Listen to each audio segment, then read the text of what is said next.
Murphy, and these are the Ontario Provincial Honor Band mallet percussion scales.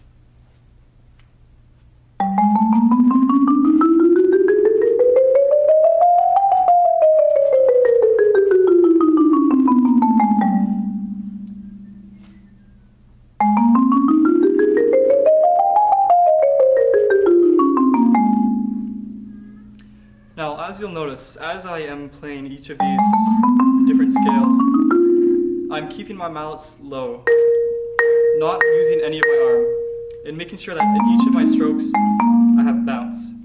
Now, what's really important to playing fast or playing evenly is to make sure you practice slowly first, and make sure that every single one of your strokes goes down and right back up properly. You don't want to be stroking like this or hitting the drum like that, or you may end up breaking a bar or breaking your wrist. So make sure to practice slowly, and with slow practice, proper practice, practicing the proper technique and making sure each mallet comes up, you'll be able to eventually play it like this.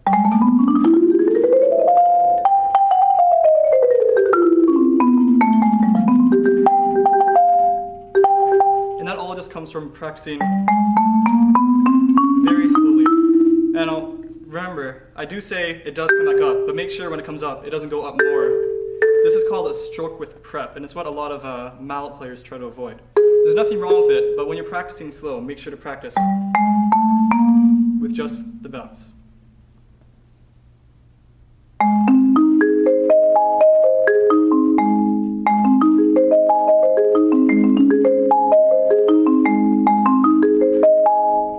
Now, when playing arpeggios of any sort, make sure you're starting on a hand where you'll actually be able to not have to reach over.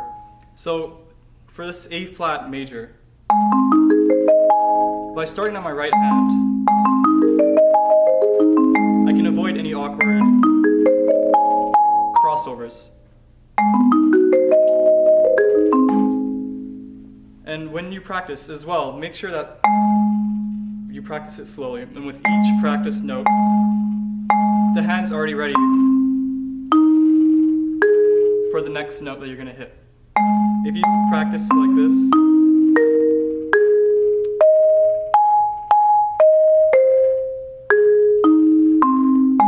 then you'll eventually be so used to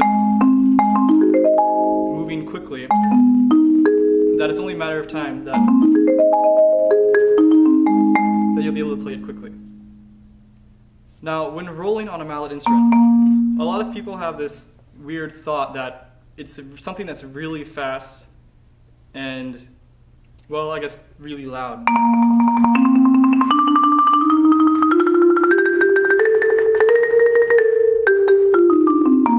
See, if you play it like that, you'll not only create an ugly sound on whichever instrument you're playing, but you'll be so tired by the end of it, you won't be able to finish your audition tape.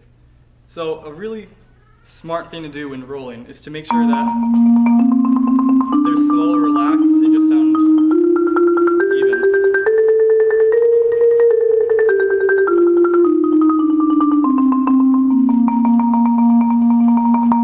And it'll probably impress people more if you're using different various speeds of rolls.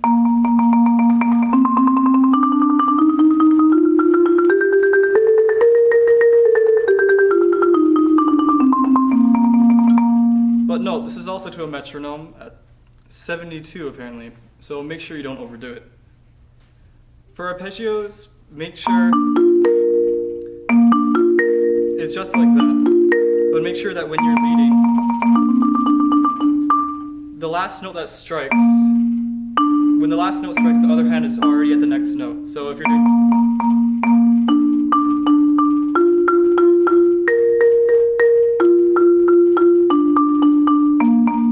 your left hand or right hand, whichever one's leading, is already at the place it wants to be. And in this way,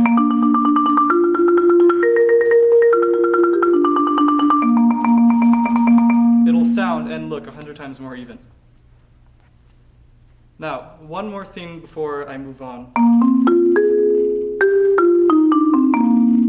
A lot of people feel like when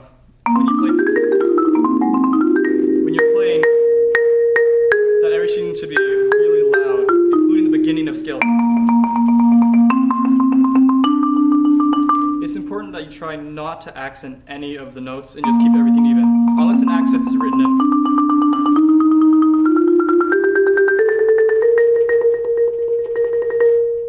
Thank you. This is the Ontario Provincial Honor Band Mallet Audition, Etude Set A.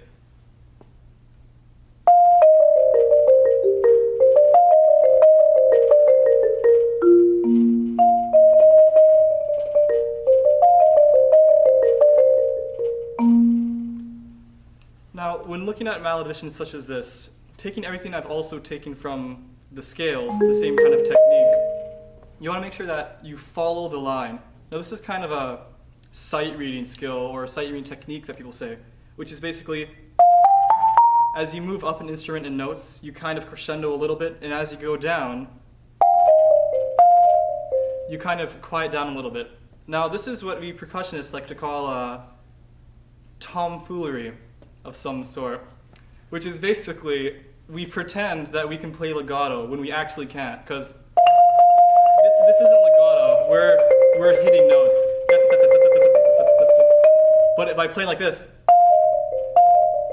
we can trick people into thinking we're actually playing legato, which is really important. Now, again, so following this first line,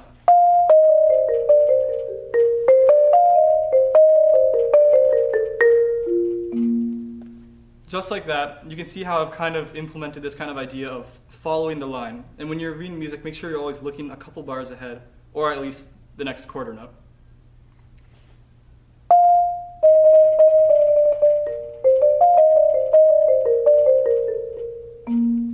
Now, you can, at the end of this phrase at least, try to put in any piece a little bit of artistic license, is what I like to call it. Which is, you can put in your own kind of retardandos, and just like the following line rule, you can change a little bit of the dynamics. But make sure you don't go crazy, because auditioners really don't like it when you change their music a lot. So going from, I guess, bar 10, now that is a bad example of artistic license. It's mezzo piano, and you do have a crescendo coming up later. So make sure that you do take artistic license to try to differ yourself from the rest of the group, but don't take too much.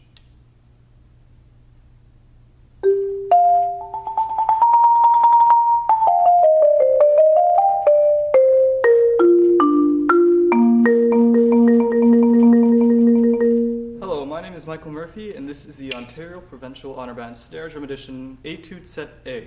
Now, before we start, something really important to note is how you actually go to and start playing the snare drum. Now, I've seen many people, especially rockers, play like that, where they'll grab the sticks and dig it into the drum. Now, an important thing to know is that all percussion, no matter what it is about relaxation. So if you hold your sticks like this, you can't play something like.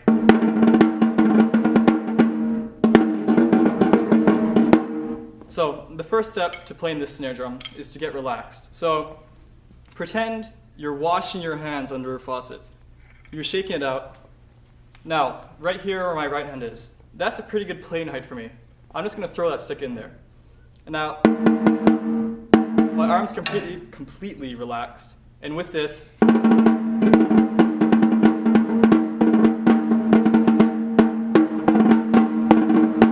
I can play pretty much anything that I'm physically able to.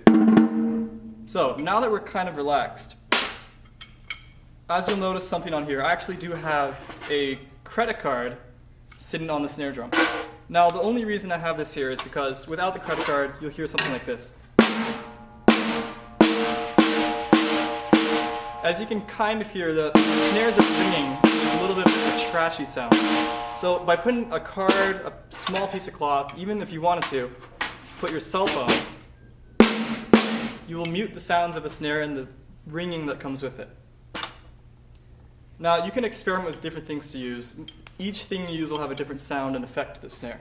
So that will be something to think about. Now, as far as placement of the snares towards you or where you are on the drum, you'll always want to have the latch in front of you. So when you're playing, you'll always have easy access to turn it off. And make sure when you're playing anything off, snares are always off because you will hear a ringing. Now I'm keeping the snares here because of the snare drum and aesthetic reasons, but otherwise make sure you do it.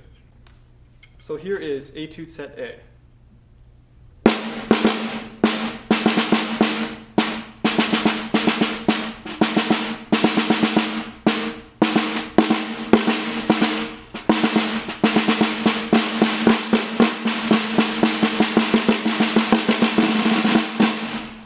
Now, as you can kind of see, I'm cheating a little bit.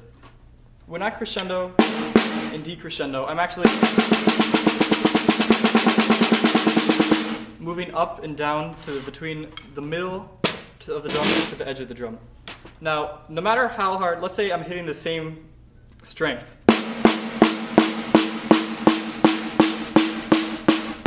It just naturally gets quieter. So if you ever have a little thing such as this opening,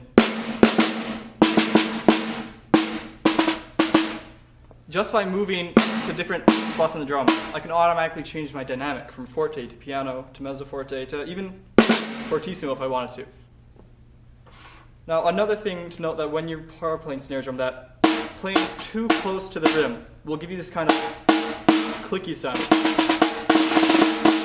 which some people might like and might be useful in some pieces, but you want to try to get as much of the snare drum sound as you can. So as soon as you start hearing just the click, you know you're moving a little too far. Now moving on from places such as bar 5, you can do the same thing. Just moving up and down the drum, you can notice how the dynamics automatically change. So from bar 9.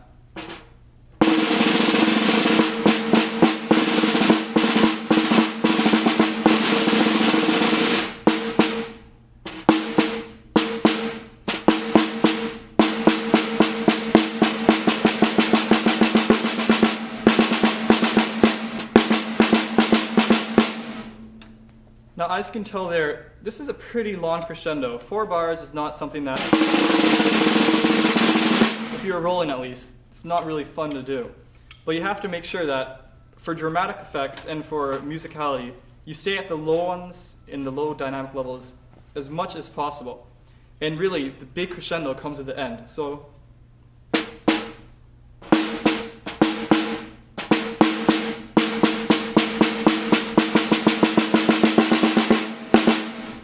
by doing something like that, you're actually adding more dramatic effect, and you'll make your audition tape and your playing sound a lot better.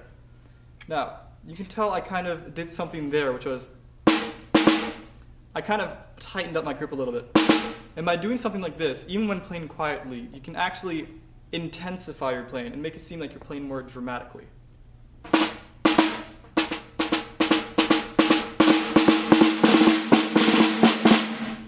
So by tightening up a little bit, not too much to hurt my hands, you can tell there's a little bit of tension, and a lot of percussion is also tension and release. So you can hear the tension, and there's the release. Now, as far as snare drum rolls go, there are many types of rolls. You have your double strokes and your closed buzz roll. It's up to you to decide which one to use. But as far as military bands and marching bands go, and any real not real, but most snare drum etudes, you want to make sure you use an even amount of strokes. So let's look at bar 9 again.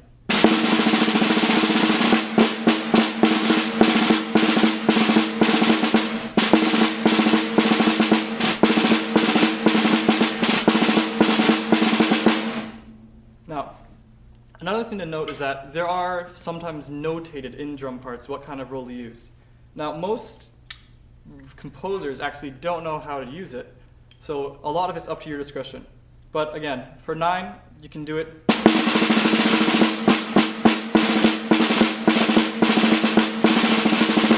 You can do it with double strokes or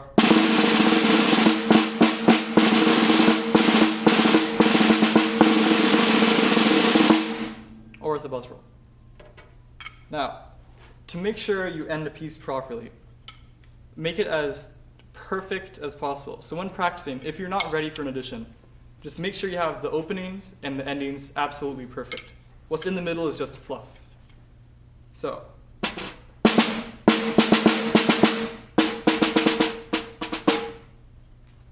Thank you very much.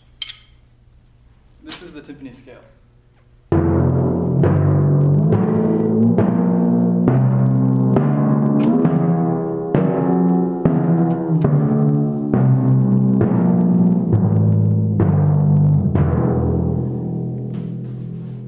Now, as far as timpani playing, and specifically the scale goes, the important thing is that this is kind of a pedal exercise. So while you're changing notes,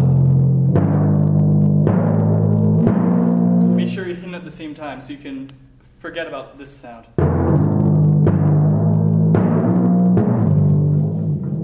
Because when you're playing any audition, no one wants to hear that. Unless it's written in the music, the sounds of the pedals should really not be heard much. Now, as far as timpani technique goes, that's something I'm going to have to tell you to do. Because there are about 7 techniques that I know about alone. But I know just a quick thing. German plays down, almost like snare drum. French play with thumbs and they push. Hinger plays with the rotation of the wrist. And Duff, which I use, plays with wrist down. This is the Ontario Provincial Honor Band Timpani Edition Etude Set A.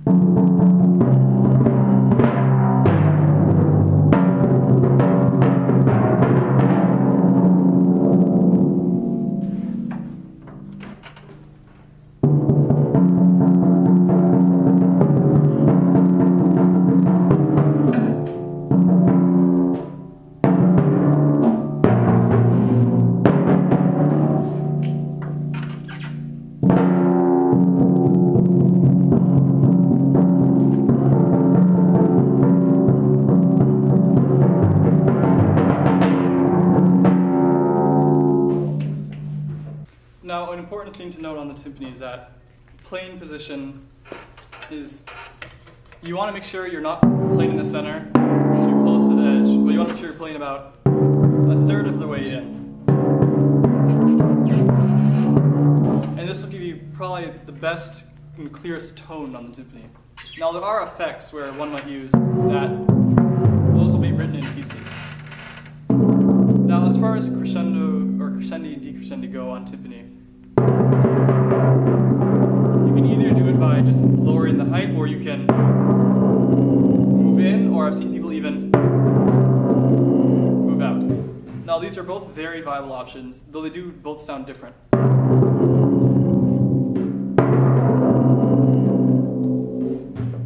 Now, another important thing to note is that when you have rudiments such as roughs, you won't want to play like a snare drum. Instead, you're going to have to alternate it.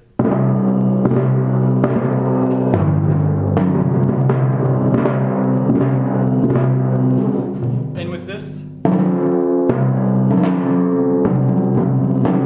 you get a clearer sound. Now, one of the trickiest parts of this edition is from bar 27 to the end, where it does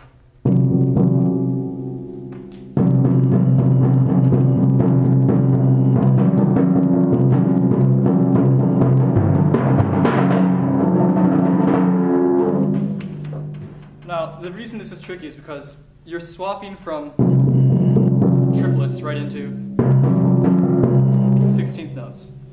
Now, some people might not notice the difference, but such as in areas such as bar 16 leading to the section into 20, you have to make sure that the difference in the different rhythms is very well known.